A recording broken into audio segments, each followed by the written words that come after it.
제목을 보세요. 이거 제목 잘못된 거 아니에요? 어떻게 암행순찰차가 적발나지 어떻게 살려요, 하재근 평론가님. 네, 그런 사건이 있었는데요. 지난 7월 15일 오후 5시쯤에 경남 김해시 남해고속도로 진영휴게소 근처에서 벌어진 사건입니다. 네. 관련 영상이 있는데 영상을 보시면 네. 당시에 어떤 차량이 고속도로 1차로에서 사고가 벌어진 거예요. 어허. 펑크가 나서 그 차량을 세워놓고 수신호를 저렇게 하고 있었거든요. 네. 근데 암행순찰차가 지나가면서 저 모습을 본 거예요. 어허. 고속도로 1차로에 저렇게 서 있으니까 너무 위험하잖아요. 네. 사고 차량 뒤에다가 암행순찰차를 대고 그 경찰관도 내려서 같이 수신호를 하면서 2차 사고를 막았던 거예요. 근데 저렇게 한 10분 정도 하고 있었는데 네. 1차로를 달리던 검은색 승용차가 네. 속도를 줄이지 않은 채 그대로 와서 암행순찰차를 저렇게 들이받은 겁니다. 어머나 어머나 어머나.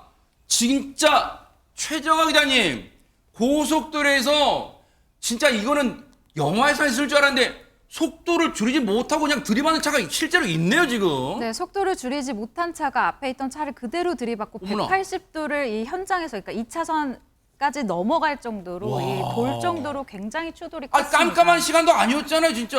네, 어허. 다행히 고장 차량까지는 이 닿지 않아서 연쇄 추돌로까지는 이어지지 않은 것이 그나마 다행이라고 해야 될 것 세상에. 같은데요. 이 경찰은 이렇게 얘기를 했습니다. 이 사고 차량 운전자는 크게 다치지 않았다라고 하면서 잠시 뒤에 이 현장에 지원 차량이 도착해서 이 사고까지 무사히 수습이 됐다라고 안심을 시켜줬습니다. 지금 이 상황 보세요. 앞에 고장 차량이 있었고요. 암행순찰차가 방금 보셨던 그 2차 사고를 막으려고 중간에 딱 있었는데 사고 낸 차량이 딱 다가왔어요.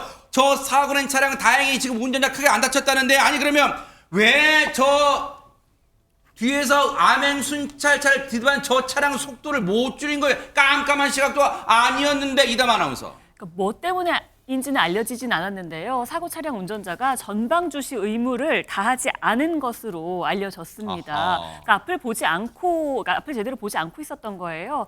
고속도로니까 만약 시속 100km로 달렸다면은 한 2초 깜빡하면요 56m 나간다고 하거든요. 세상에, 진짜 그래요? 그렇기 때문에 잠시도 전방 주시 의무를 다하지 않으시면 안 된다는 점 말씀드리고요. 네. 만약 이게 암행순찰차와 부딪히지 않았다면 더 큰 사고로 이어졌을 가능성도 아하. 있잖아요. 정말 다행이라는 생각이 듭니다. 네. 고장 차량 운전자도요. 암행순찰차가 나와서 정말 다행이었다. 경찰관 덕분에 정말 살았다라고 이야기를 하면서요. 네. 당시 빠르게 차들이 달리고 있었고 정말 공포에 떨고 있었다라고 얘기했거든요. 네. 정말 천만 다행이었다는 이야기를 전하기도 했습니다.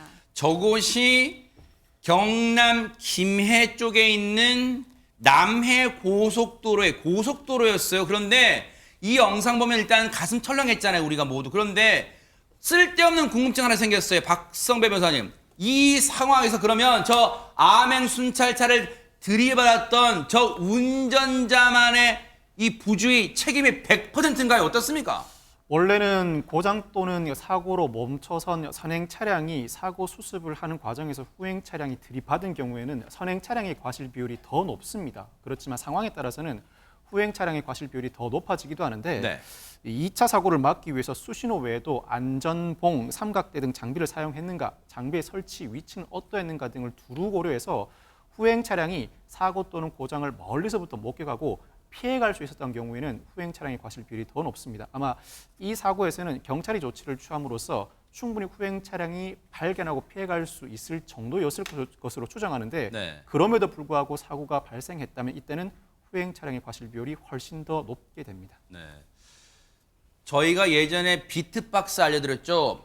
이 사고가 나면요, 비상등 켜고 트렁크 열고 밖으로 나오고 스스로 대피한다. 그 원칙 꼭 알고 계셔야 돼요. 이번에 추석 때 고속도로 귀성길에 저런 사고에 불의 사고, 차량 사고 있을 수 있어요. 차량이 멈춘다거나 그럴 때 꼭 차량 옆에 서 계시면 안 되고요. 안전한 갓길 밖으로 서 계셔서 꼭 수신호나 아니면 그 차량 구조 업체에게 연락을 취하신 상태에서 대기를 하시는 게 안전하다, 이런 생각 해봅니다. 정말 큰일 날 뻔한 그런 사고였습니다. 보고 계십니까? 대박 사건. 네, 안녕하십니까? 김명준입니다. 여러분과 함께하는 뉴스파이터. 다양한 소식과 뉴스를 보고 싶으시면 화면 오른쪽을 꾹 눌러 구독해 주시길 바랍니다.